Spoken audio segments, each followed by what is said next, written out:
All right. Hello, all you sports fans out there in podcast land, and welcome once again to another edition of Babbling Brooks, your new favorite podcast, where I, your host Brooks, try to bring you some of today's sports news with just a little twist of my point of view.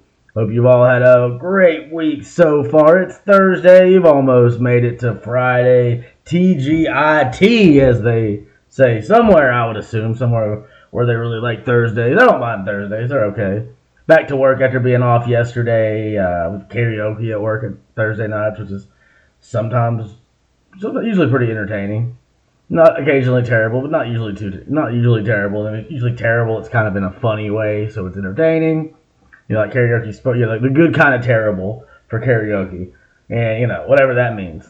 So either way, what was cool about yesterday, got to watch, the Braves. Before that, I did a little walking around. I was kind of tired, worked an extra day earlier in the week, and it was getting hot. It was like pushing 90 yesterday, so I was out rocking the Braves tank top. Walked on the South Side Beltline, which is right by my house here in Atlanta. Little section, I'm near... Right in between like Hill Street and Hank Aaron Drive or whatever street, and then so like the Beltline, you can go across Milton, and then there's this really cool tunnel which is like actually underneath, sort of where Hank Aaron University and McDonough Avenue all intersect, and there's also a major rail line that's been there forever, and there's like a 120-year-old tunnel underneath all that. And it's really cool. It's you walk through it, a bunch of old stone, bunch of good. It's kind of interesting. It's one of my favorite little stretches of the South Side Beltline Trail, because like before and after the tunnel, there's like the most sort of like wooded area of that particular trail, and it's a lot of that is where I'm pretty sure they blasted through the ground, because the ground level looks like it was higher. You can see like where like kind of gone away over time, and it's kind of cool. Just a little like actually covered with trees part of the trail, which I really enjoy. And I make a point of, even if I'm tired, try to get out of the house and like walk around, enjoy the sunshine, at least some, when it's nice like that, even though it was fucking hot like a summer day, couple weeks too early. But them boys of summer, our beloved Bravos, getting another comeback win at home last night against them fucking Mets from Flushing, New York. So yeah, the Braves looking like, like another one of those games. Like, we're down 4-1, just like the night before. But hey, we're gonna do it. We're all right. We got Money Mike on our side. Michael Harris saying I'm back, like another famous Michael. Still remember that as when that was like all over the news back at Sports Center when Michael Jordan returned, and how monumental that was. Obviously, this isn't that monumental, but hey, it could be pretty damn important for this Braves season. If Michael Harris II can unlock what he had going last year in a phenomenal, I always struggle with that word, rookie season, on his way to winning that Rookie of the Year award. And this year's not, it's been kind of a struggle. Sophomore slump, some would say. I think mostly what it is adjusting to everyone else's adjustments. People, obviously have some tape on him now. They had an off season, and more importantly, he's been dealing with injuries. He had a back injury. That's a big deal. Even minor back injuries change a lot of shit. You have to really watch what you're doing, and it can get in your head a little bit, And then right after he comes back from that, jams his knee, has to wear a brace. And he's had some flashes of offensive brilliance, but for the most part, we've been relegated to him, still getting catches, man. That's the thing. People want to talk trash about how terrible he's been hitting the ball, but pretty on the regular, he's been making some damn good catches in the outfield, and that was what he did that too. He wasn't just doing offense. The great thing about him and Ronald Acuna in this game, man, they're good.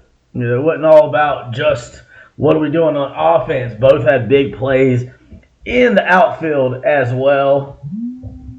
And let's see.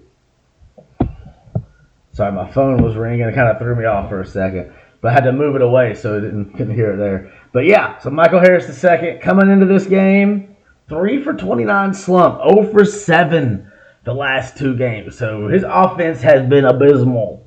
But 3 for 4 in this one, waking up. He was a triple short of the cycle.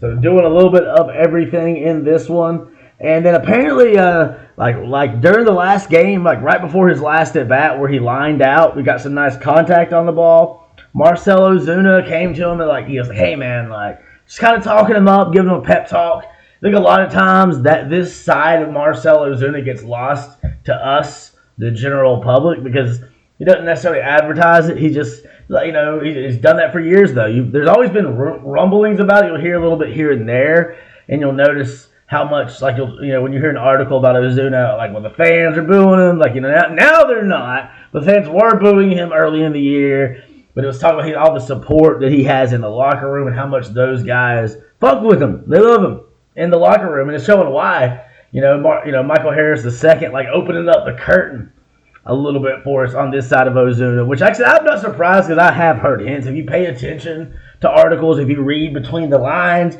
you can see, his teammates aren't going to, like him that much if he's not doing something. You know what I mean? All you hear in the news is the negative stuff. And obviously, he's done some bad stuff. DUIs are bad. Hitting your wife is bad. Hitting your wife is worse than a DUI. Unless you hit somebody while you're doing the DUI. With your car. Or I guess, either way. But whatever. He's messed up. He's dealt with it. But, still a good dude, it seems like, but he told Michael Harris II, he's like, man, you're one of the best outfielders in the league. Remember that. That part's not an exact quote, but he did, it was basically, a lot of it too, was telling him how good he was and how good he can be. And then also being like, don't worry about what's happened already. Don't worry about mechanics. Your season starts now. That seemed to be working. That's some inspirational shit. And Ozuna, he said he likes to pass it on because he was struggling. Not that long ago. Remember how terrible the month of April was. We were like, okay, he's done. Take him out the lineup. And then May was magnificent for Marcell. So he tried to pass on the good vibes. And I like it. I'm there for it, as they say. So, it's a big difference. Michael Harris II just doing it all in this one. Started out with a bunt single in the third, which he got to second on an error, which is great because you're like, no one wants to bunt, man. The Braves are actually the only team that haven't had to sacrifice this year. And it wasn't even a sacrifice. It was just seemed like the best option. You're having trouble putting bat to ball, find a way to put bat to ball, and that's what he did. And the dude's fast enough. The ball was dribbling slowly enough where it wasn't, easy to get to first. And the catcher really should have let it go foul. It would have gone foul. 95% sure that ball was about to roll across that foul line if he'd given it a minute. But I guess he thought he could still get Michael Harris out. He should have, that was one of those young catcher mistakes by the Mets guy because it's you're trying to throw out at first. It's Travis d'Arnaud. No offense, Travis. But it just seems like, if you're going to compare someone, a second-year center fielder speed, you go ahead and you throw the catcher that's been around the longest. So sorry, Travis. I'm sure you could probably outrun me. Probably could outrun me. I would almost guarantee it. But Michael Harris II was going to outrun a lot of people. So for the catcher to think he was getting at Michael Harris II, even if he made a perfect throw, and he didn't, he threw it way wild, and Michael Harris II was like, shit. Now I have to go turn back around to go to second, and he made it. But that was just kind of the start. Just kind of felt like something kind of clicked with him, and a lot of it too, maybe just not worrying as much. Once he, you don't worry about mechanics, you don't worry about how good it looks. Just get her done, and that's what he did. Gets on with the bunt single first, comes up again in the 6th inning, and doubles home the tying run. Which was great, what was it? No, wait. I looked at the wrong day. I was like, this isn't right. I was looking at the first game from the series for a second. I was like, wait, where am I looking at here? Yeah, he doubled home the tying run to make it 4-4 in the 6th. And then more importantly, after making an incredible running, over his head, going backwards catch, stopping at just the right time to jump up and get it, he also hits a home run, only his third of the year. 443-footer out the park. And you could tell it felt good. It should. He deserves to feel good there. His third homer of the season. And we've said it before. I've said it before that I thought he had just unlocked something that seemed like he was about to get it going. But I feel like this time it really is clicking. Combine the pep talk. And it wasn't like before I was kind of reaching where it would be like one, maybe two hits. But having this 3-hit game and just be such important hits while you still find a way to get it done with the mint. That's it, as they said. I keep stop saying as they said. But yeah, so Michael Harris the second, 3 of 4 in this one. Ronald Acuna 2 of 5. He only had 1 RBI, but he had 2 stolen bases. After one of them came after he already got a free base on a ball. He's like, "Oh, I might as well take third." That brings his It's the 6th and the 8th inning. He got those stolen bases. He's got 28 stolen bases on the season. He's only 1 behind the major league leader Esther Ruiz with the A's, who had got like a decent lead on him like a week or two ago.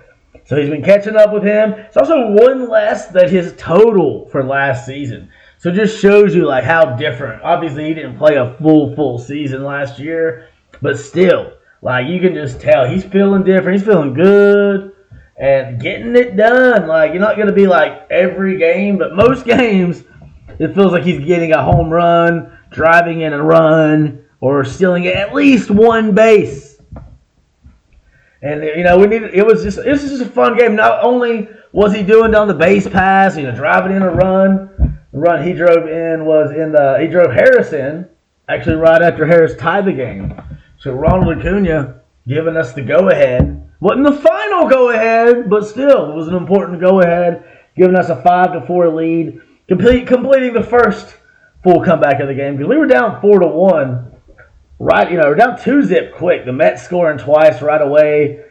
Eventually driving Charlie Morton out the game when he gave up his second home run in the 5th inning, a 2-run shot to Tommy Pham that made it 4-1. Right after, like the previous half inning, Orlando Arcia driving in a run on an infield single.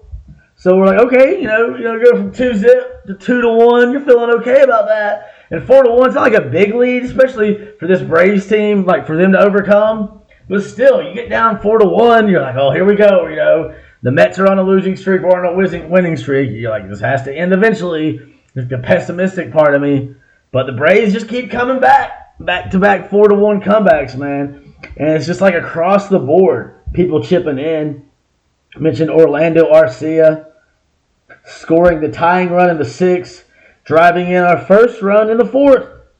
Doing a little bit of everything. And the Braves, what I really liked in this one, it felt like they did a really good job, just like sort of how we'll talk about later, about every time the Heat made a run in the second half, the Nuggets responded last night. And it felt like every time the Mets scored, the Braves responded last night. Not immediately, but like the 2 runs, we get 1, cut the deficit in half. They put another 2 runs on the board. What do the Braves do? Bottom of that same inning, Sean Murphy hits home run number 12 on the season. Boom! It's only 4-3. So we don't, not giving them a chance to build that lead and make the deficit deeper. It's just go right in there and get it back. So 4-3, you don't need to get them all back at once. It's a great thing about baseball. You got 9 innings. It's like that was the first thing I thought. We're down 4-1. I was like, man, let's at least get 1 back. There's 4-2 looks a lot better than 4-1. 4-3 is even better. And then the next inning, we don't even give them a chance to respond. Michael Harris the second, RBI double. Arcia comes home, scores tied again. Ronald Acuna coming up next. Loves having somebody on base. I think this is something we're going to see a lot more of the rest of this season. I believe I've said it before. This time I think it's going to really click. Michael Harris the second. About to start playing a lot better on offense. Defense ain't going nowhere. That's going to be awesome all the time. And I think the offense, he's going to start edging a little closer to 200. Maybe get 200 in the next couple of weeks. Maybe by the end of the month, he'll be hitting like 210. Just my prediction. Michael Harris the second, in the beginning of July, we'll be hitting 200 or 210. Probably 210 by July 4th. We'll see. But, bold predictions on Babbling Brooks today. So him getting knocked in, he's going to be on base more. Ronald's going to love having the opportunity to drive him in, whether it's like a single, then he's still second, or maybe Ronald's like, I don't feel like running the bases very fast. Home run, 2-run shot, Well, we're going to see a lot of that.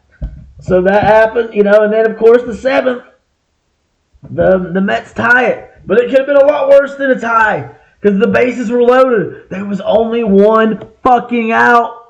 The ball hit deep. I thought it was going to be gone for a second. I was like, oh no, not this. Not a grand slam. Not on us. Not by the fucking Mets in Atlanta. But the ball coming up, it doesn't quite make it to the fence. And Ronald Acuna Jr. making a great catch. Just like the timing of it, being aware of the wall.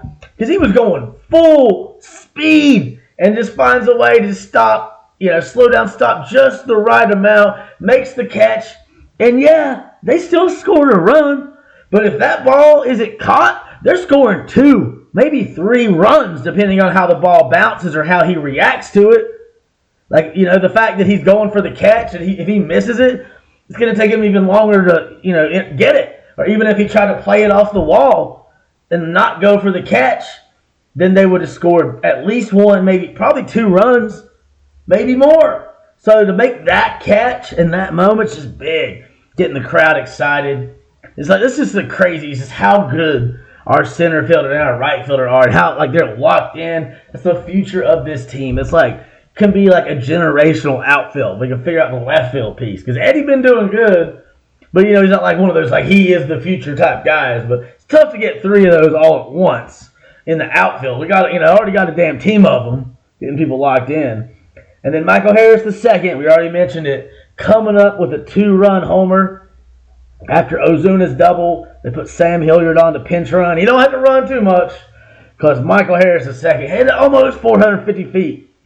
And that was the bottom of the 8th. We didn't need a bottom of the 9th in this one because A.J. Minter coming on, pitching in the spot of normally be Raisel Iglesias. He's been on a roll. He has been a hero, baby. But A.J. Minter's like, hey, I can wipe away your tears. And he gets us a save, his 8th of the year. It's great having 2 dudes with 8 saves. A.J. Minter, a lot of times, people thought he would be that guy for us and as a closer, and he's showing he can still do it. His best role usually is as the setup guy, but it's really nice to have a setup guy who can also shut it down and close out the game. Perfect 9th inning for him. The win went to Nick Anderson. He had a scoreless. What inning was that he pitched scoreless? 7th inning. Because I remember when they were saying that Kirby Yates or Colin McHugh, one of them was a pitcher of a record. I was like, really? Are you sure? And then they corrected, Nick Anderson. They go, okay, that makes more sense. So he gets the win. Morton, kind of a rough outing for him. Thought he was going to have a good one, but it wasn't like it was just him. Max Scherzer almost gave up a career high in hits to us. And ended up with 11 hits in this one, a lot more than he gives up. But Morton ended up giving up 4 hits, 4 runs. He walked 4, struck out 5. Those 2 home runs just really doing him in. And couldn't get through 5 innings. Almost did. But even with this struggle, his ERA is still 3.89. So higher than you'd like to see, but not unredeemable, not terribly terrible. And I think it's just the Mets, man. They're a good team. They've been losing games. They're still a good team. You can tell his control wasn't there. He hit Pete Alonso, which probably was good for us. I almost felt bad that the fans were cheering. If it wasn't a division rival, maybe I'd feel bad. But the fans actually cheered when he got hit by a pitch, which I thought was an overreaction to his the hot mic that caught him after he hit the home run off Bryce Elder. He's like, throw it again, please. And I think the fans are reacting a little too much to that because they were booing him when he came up to bat. I'm like, dude, that is not that bad. Bryce Elder even said, he's like, that doesn't bother me. Whether he was telling the truth about not hearing it or not, he has a point. He's like, I would chirp, I would holler if I hit it that hard too. And yeah, most of us would. So the fans, they're just going to boo the guy on the other. You're just looking for a reason to boo that guy on the other team. So it wasn't blown out of proportion because it wasn't like he did anything that bad. Well, he was trying to fight with Bryce Elder, or even he's shouting it from the dugout. That's normal. He's excited, Just hit a home run. That's a big feat. Hitting a baseball, they say, is like one of the hardest things to do in sports. That's why the best guy, the very best in the world is 40%. And that doesn't usually that never lasts for a season. Going back to at least Ted Williams, it hadn't at least. It lasted at least. You got areas, hitting 400, hitting 40%, but that's like the best. In throwing a football, if your quarterback had a 40% percentage completion, he'd be out. Completion percentage, whatever. And then, same with basketball. You can't, shoot 40% on the regular, maybe from 3-point. But, like maybe a terrible shooter. But either way, and that, the best ain't going to be shooting 40. That's for sure. And so it's tough to do. So he's going to be excited. And it looks like there was nothing actually broken. So that's good for him. I was glad he left the game, though. Not going to be live. As much as I'm like kind of shading the fans for cheering when he got hit, I'm like, well, I was kind of glad he was out of the game. Glad he wasn't hurt seriously. I don't hate the guy. It's not Matt Ryan a few years ago when I was really getting into it with Falcons fans as a Panther fan. When we were winning and they weren't. And then when they would win some, I would have some choice words. I've tried to stop wishing death even on the other team. It's just not right. But either way, so I tried to be I was glad he was out of the game, not going to lie. But, so this is a formidable lineup. So Charlie kind of struggling a little bit. I still wouldn't be surprised. I feel like he'll bounce back. He's one of those, just such a solid pitcher. He's not usually going to have terrible start after terrible start. Just a little bit of a struggle here. And like I said, he wasn't alone. Max Scherzer, even though he had some parts, he was dominating a couple times there. Was it through the first inning, Max Scherzer struck out 7? And, after that, we kind of started getting through to him a little bit. And he did set a record. He ended up with 10. So, moving up passing Roger Clemens, I believe it was, for, most double-digit strikeout games. And it was crazy. They were showing the graphic, the difference between, because there's, him and a few great, guys, Roger Clemens, a couple of really solid players. And then at the top, it's Nolan Ryan and Randy Johnson are just so far ahead of everyone else. It's no one's going to catch them. Because pitchers don't pitch long enough in the games. Nolan Ryan would pitch, 9 innings. You try to take Nolan Ryan out, he'd probably beat your ass like he did Robin Ventura. So yeah, there's that. And let's see. Speaking of passing somebody on the all-time record list, Brian Snitker is now the 3rd all-time winningest Brave manager. That was 579 number 579 for him. And it's crazy to think this dude wasn't even supposed to be our manager. And it just shows you how successful he is, that he's already passing coaches. His 7 years gone by quick. It'd probably be tough to catch up with Bobby, but I don't know, man, the way he does it. So he passed George Stallings, who was way, the Boston Beans, that far back. Beans or Bees, one of the two, I can't remember. Back in the Boston days, though. So Snitker moving up, and I love it, man, because I think he's just it's one of the best things that's ever happened to this organization. Obviously, Hank Aaron, the best. Then look at Bobby Cox, Chipper Jones, the pitching rotation we had in the 90s. But Snitker's got to be right up there, especially if he gets us ring number 2. And I believe he will. He's going to do something Bobby didn't do. He's going to win a second one for the Braves. There was so much disappointment during that run in the 90s and the early 2000s. Because it felt like we just kept winning, but then losing in the big games. After losing to the Twins in '91, losing to the Jays in '92, losing to the Phillies, who then lost to the Jays in '93. I don't remember all the other. '94 there was the strike when the Expos were probably going to win it. '95 we won it. '96 fucking Yankees. Same with '99. All these years, man, falling up short. I think this time we're going to do it, whether it's this year or not.